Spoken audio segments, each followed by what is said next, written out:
All right, hello everyone. It's very exciting to have these big packed rooms. I'm Amy Parker. I'm the Chief Funding Officer at the OpenSSL Software Foundation, which is a job I just started in October. This is my first FOSDEM. It's all a little intimidating. I really appreciate folks giving me a chance to speak with you all today. First, I want to say, I know that a lot of people cringe at the idea of fundraising.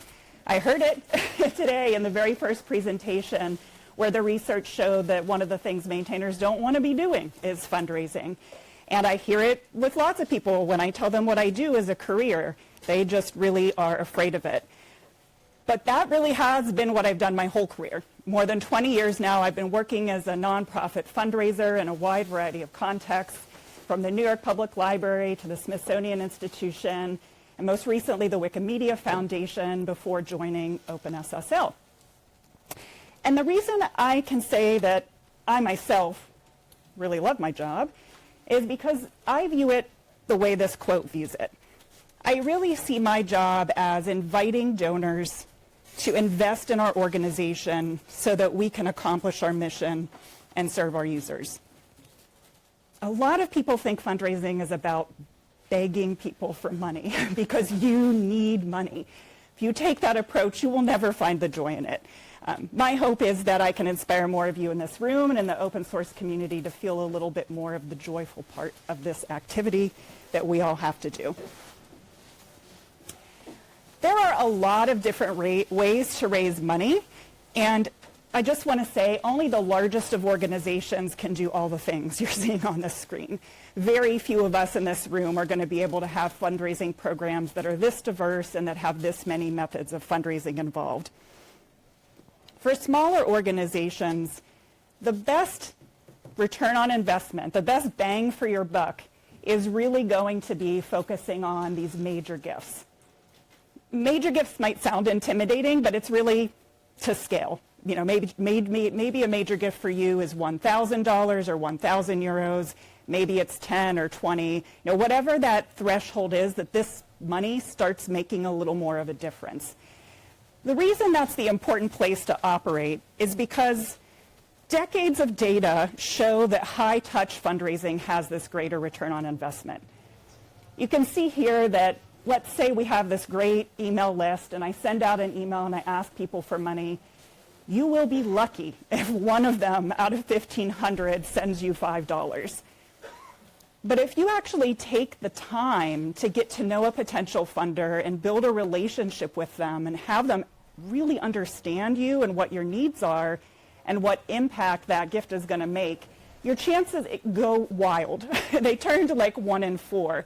You know, one of the presentations we saw earlier today, the person had made 15 asks and they had 9 of them say yes. You know, those were not because they just sent an email and hoped the money was going to come. Those were well-cultivated solicitations. I'm also going to talk a lot about individuals today. I know we talk a whole lot about companies and that they're a very, very important part of fundraising in this community. But this is data from the Giving USA study, which is one of the biggest long-term studies of philanthropy. It's been going on for more than 20 years now, that compiles statistics about philanthropy in America. And statistically, the vast majority of philanthropy is coming from individuals. They're obviously the 67%, but they're also this 8% of giving by bequest. And they're also actually a lot of the foundations. Particularly in the US, a lot of wealthy people do set up family foundations or channel their money through a donor-advised fund, which makes it appear in this foundation line and kind of skews what that line means these days. This wasn't true 20-some years ago when the study started. Corporate giving, while important, is on the whole the very smallest percentage. It's also the smallest when you think about it in terms of proportion.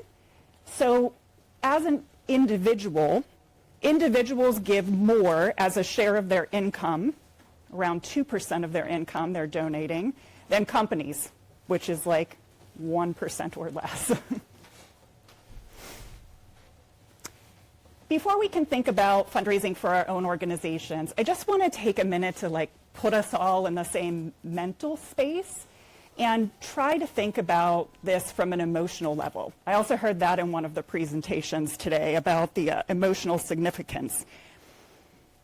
Think about a meaningful gift that you have made to any charity. Maybe it's your church or your hospital or your kids' school or, the food bank down the street, whatever it is, something that you've made, and try to think about, why did you do that? Like, why? No, we don't have to give gifts. Why did you do it, and how did it make you feel? If we had lots of time, it would actually be nice to hear some of your examples, but since we don't, I will give you my example. This picture was taken in 1997 when I went to Hospital Albert Schweitzer in Deschapelle, Haiti. And I had this amazing service learning experience. As an American, you can probably tell by my accent, it was the first time I'd left the country. And where did I go? To like one of the poorest places on the planet. It made such a big impact on me, and I still continue to make small donations to this place every year. And I also know they have very few resources. Every dollar I give is going to make a difference. That's why I am doing it. But I'm also doing it because they ask me. Frankly, I like them, but if they didn't remind me from time to time, I would probably forget. We all have busy lives, a lot of things on our minds, and the fact that I get these solicitation letters every once in a while helps remind me to do this thing that I want to do. And I hope, like your examples, the way you feel when you make a gift is actually good. It's not a loathsome thing that makes you feel bad, but generally speaking, you care about a thing and you give money to it. This quote is from Achieving Excellence in Fundraising, which is actually the textbook that professional fundraisers all read. I have this certification. It's a certified fundraising executive credential, and there's lots of things you have to do to get this, but you do have to pass a test. And this is the book that if you read it, you will be able to pass the test. It really teaches you about fundraising, but it also tries to put you in this mindset of seeing your job as a job that is helping people make an impact they could not do otherwise. I can't make anybody healthy in Haiti on my own, right? Like, I'm giving so that I can allow somebody else to do that thing that I hope happens. This is also in line with what the studies show. I know a lot of this data is from the US. There's a lot of data on philanthropy in the US, which is why much of it's coming from there. But the studies show that when you ask people why they're giving gifts, the number one reason is the mission. Just far and away, they believe in what you're doing and why you're doing it. But not far behind is the happiness. Not far behind that is the fact that it makes people feel good. They want to do this thing because of the joy they will experience. And to my point earlier, because they get asked. You can't just hope that people are going to realize your software is important and, oh, I'm just going to send some money. There are some wonderful humans that do that, but they are few and far between. Now, companies have very different motivations for making gifts. There were presentations earlier today that talked about some of those, and I'm not trying to pretend that these are untrue. So I just want to, I'm not going to spend time on it, but I want to acknowledge that companies exist to make profit. It's like a fact. So it's not an evil, it is simply a fact. But when I think about corporate giving, I try to remember that it's also like human beings, right? There is a business decision, but the beginning of the relationship is me, Amy Parker, speaking to you, and we are building a relationship, and you are getting excited, and that might lead to other conversations at the company that will ultimately be based upon these facts. And this gets me to the real point of today's session, the session title. There's this saying in fundraising that success is about making the right ask to the right person at the right time. And so for the rest of this presentation, I'm just going to kind of go through those three. The right ask. All right. How many of you in this room own a drill? Like, okay. I really think everybody. At a certain age, you just own a drill. Like, do you remember buying this drill and why you bought it? Was it because it was your lifelong dream to own the drill? Does it have pride of place in your house? No, probably not. It was probably a super practical decision that you needed to hang a painting on the wall or maybe build something if you're really crafty. The reason I mention this is that we can get really caught up in talking about what we do, the drill, instead of focusing on why the drill is around. Why did we get the drill? What does the drill do? You know, that drill is essential to Habitat for Humanity, building houses for people. The charitable purpose of those houses is where the passion and connection is going to be, not like this Black & Decker drill. Like, that's really uninteresting. And we can, especially in this community when so many people that have to do the fundraising are also the experts in the technology, you can kind of get trapped into talking about the drill stuff, the tools, without talking about the bigger vision. Now, those of you who have come here to this conference, maybe not, but in general, it can be a trap within open source software. So as I mentioned, I joined the OpenSSL Software Foundation in October. While I had been at Wikimedia, which is an open source project, much of their funding comes from people who don't even realize it's an open source project. So this was a big shift for me to move over to a project like this that is important and deeply critical to the world, but is really not known. It doesn't have that name or brand recognition. And frankly, I was an English major, so if you read what we do on the left, I still barely understand it. Like, it's complicated. You know, my boss is sitting here. He gave me like a week-long PowerPoint slides trying to explain OpenSSL. You know, it's highly technical. It's something that is not something the general public is going to read on the left and say, oh yeah, that's important. But the mission is universally understandable and is inspiring in a very different way. The mission is really the magic of it all.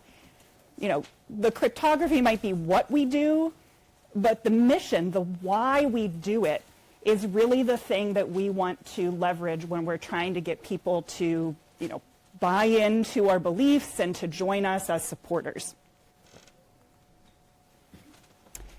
So one of the best parts about starting a new job as a fundraiser is meeting the people that already give you money because they already love you. And that's an easy place to start. And so one of the first things I did was look back on GitHub sponsors.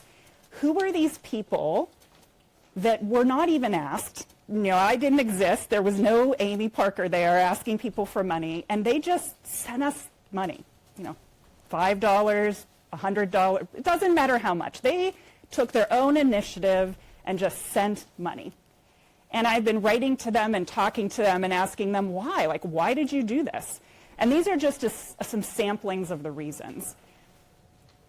These are not about the technical side at all, right? These are people who have mission alignment, interested in our values, same worldview, want to see the same things happen. That is really where the storytelling comes into play. This is just another example. You may or may not have heard of this place called StoryCorps. It's a US nonprofit. And what they do is put two sort of regular people in a room, and you have a conversation with each other. And those conversations get recorded, and they are archived at the Library of Congress, and they are also played on like National Public Radio. And they're just everyday normal conversations. In a way, that doesn't sound like a super important thing, right? It's, you know, it's nice, but it doesn't sound like a thing that is gonna, you know, really inspire me and get me to make it. But when you read this solicitation letter, and the way they're connecting this storytelling to this bigger picture of humanity understanding one another in especially today's very divisive times, it takes it to a higher level. The mission of StoryCorps actually reads, to help us believe in each other by illuminating the humanity and possibility in all of us, one story at a time. And it's that more so than we record conversations between average people that is really where the magic is. This just sort of sums up what I was saying about storytelling. You want to put your mission at the center. If you don't have one, you want to work on articulating what your mission is. And donors give because they want to accomplish something they can't just do on their own. They know that you are the one making it possible. You're that drill, and they want to give to let you do your work. I'm going to move on to the right person. The right person is really all about networking. So this is the Venn diagram of the things that need to fall in place for you to find the right person. And, you know, as a fundraiser, lots of people come to me with brilliant ideas like, have you thought about Bill Gates or Elon Musk or, you know, all the richest people in the world? Like, that's going to be the solution to all of your fundraising problems. The piece of this pie that often gets overlooked really is the connection. So capacity just means this person can give you money. Affinity is their connection to an alignment with your mission. But connection means you have to be able to get to them. This was also in an earlier presentation today. You know, this is the challenge most of us have. There could be funders out there that seem very well aligned, but if you don't have a way in to talk to them, that's going to be your challenge. This is from that same textbook, these concentric circles? Yes. We could argue about who's in the middle of your concentric circles. That is an arguable point and not why I put it up here. But the point is that the people at the center, those are the ones spending the most time with you. They're the ones that know you the best. They have the most skin in the game, so to speak. They have the most stake in it. And as you move out, it just lessens and lessens and lessens. You will have way more success raising money from people in the center. Those people that are already educated and understand and committed are much more likely to give support than someone way out in the general public who you're just talking to for the first time, who doesn't even know what open source is. The part of fundraising where we're talking about networking is building up your center circle, but also trying to move more people into it. People in these outer rings that can be brought just slightly closer in so that they are more likely to respond positively to your ask for support. In an open source project, who's closest to you? Probably people volunteering in one way or another. And I know this is super sensitive. I want to assure you this is super sensitive in all nonprofit organizations, not just the open source community. But the data from a variety of studies, this is just one of many, shows that people who are giving of their time to something are very likely to also give of their financial support. The way you approach those people has to be done really delicately and with sensitivity, but those people are bought in. And globally, this is a global study on philanthropy here, more people give money than time. You know, time is actually a far more precious resource to people, especially if you worked all day on a computer doing a really technical job, and then it's like nighttime, and you really want to just keep coding on your free project nobody's paying you for. You know, the time that you're getting is a miracle. The money, actually more people are willing to do that. And so just a little summary of the networking.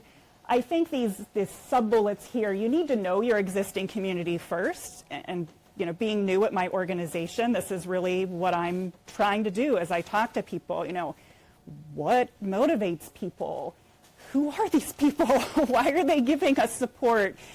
trying to understand that before you go out to other people is really important. And you may be surprised. I was surprised that some of these people that I wrote to, they were like, yeah, I don't even, I don't personally use OpenSSL, but like, I know that we do somewhere, but I understand it's important. So I did not expect that answer at all. It was really shocking. So asking people and getting those answers is key before you can go and build relationships out. Also, a lot of fundraisers' offices look like those scary serial killer movies with Post-it notes and strings because we do a lot of network mapping. You know this person, but who do they know? They might have a connection to another organization or another funder. And so once you know your core people, it's not just really about them, but who they can connect you to, and building that out as far as you can. And, it's not only software that needs documentation. We are not geniuses that are going to remember all of this. It is really good to take advantage of whatever resources are at your disposal to track all of this information, whether you're using a CRM, a constituent relationship management system, or whether you're just using an Excel spreadsheet or whatever free and open source version of Excel there is. That documentation is essential, and it's also essential because of the reality of turnover. People aren't here forever. And then finally, the right time. Am I at time? Am I okay? Okay. I'm at time? Yes, you are. Okay. I will just say the right time. This version of the slide is talking about how really we can think about our right time, but it's the right time for the donor that's the most important. You want to have some kind of net to catch people if it's the right time for them, like a GitHub sponsors site. And I can only be here today because we do have some sponsors giving us support. So thank you to them. And if any of you are in the room, let me know. There will be no time for questions because I apparently talked a lot. But I have a bunch of business cards, and you can find me on LinkedIn if you want to chat. Thank you.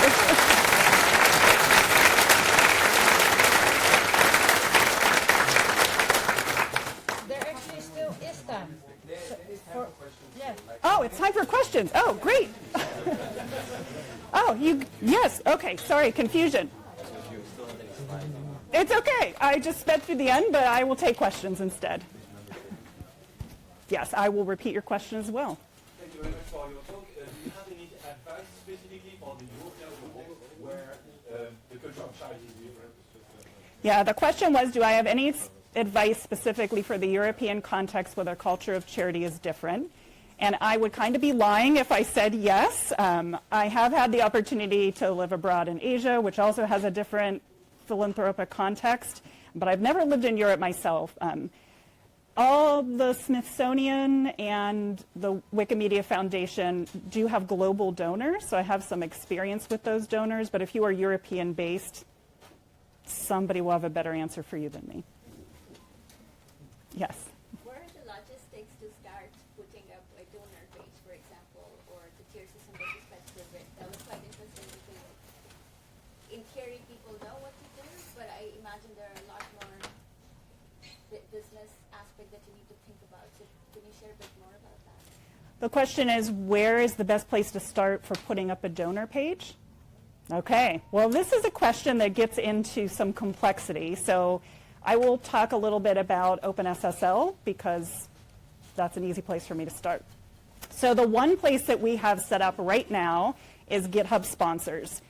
It's an easy setup to be able to allow people to give on that platform. And most of the people who know us and know what we are there. So it's a good audience and an easy starting place.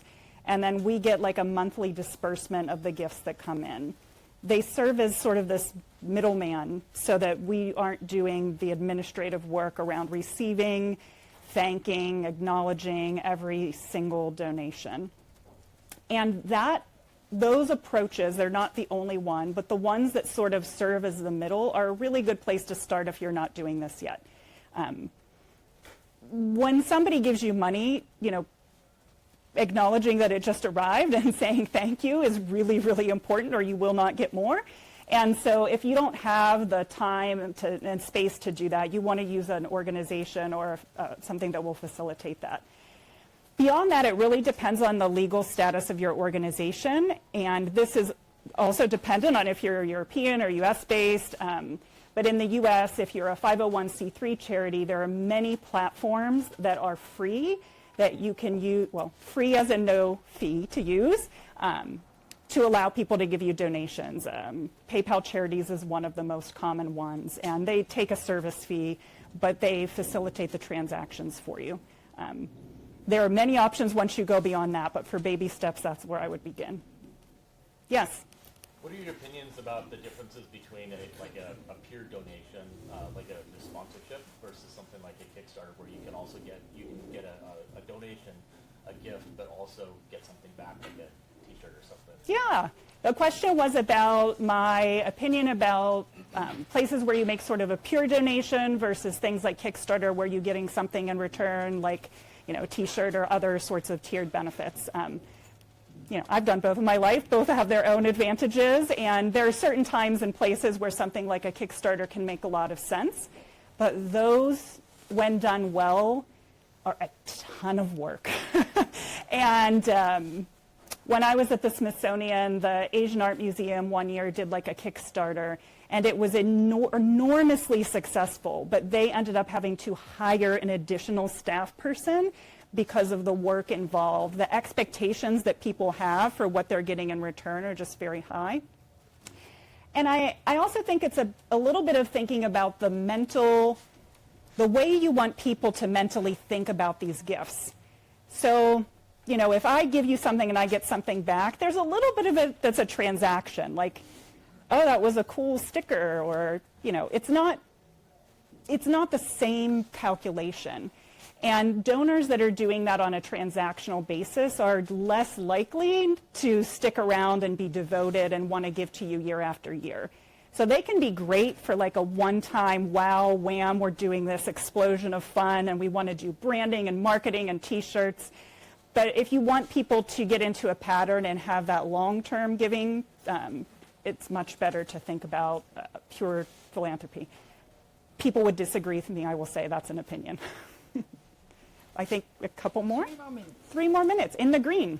Yes. You speak about the process of pulling in people from the outer circles towards the inner ones. What does that look like? Well, it's going to be different everywhere and sort of depend upon, the question was, for bringing people from outer circles into your inner circles, what does that process look like? And so I think one of the other things that we've just done at OpenSSL is hire our first community manager. He's back there, I'm staring at him. And that's one step in trying to bring people closer, because there are people out there now that are like one ring out, but nobody's ever really engaged them. And like, why are you doing this? What interests you? And so that's one version of trying to bring those people in. Just paying attention and inviting conversations is one way. And the other way is through that networking. So, if I'm in the center and I host a little luncheon and invite 3 of my friends who are in the next circle out, and you come to lunch and now you've met 3 new people to bring in. That kind of cultivation event is what it would be called in a technical sense, can be done in a small scale, like 4 of us just go to lunch after this, or at a much bigger scale. Some charities have very, very big events that do that. Last question. Last question, yes.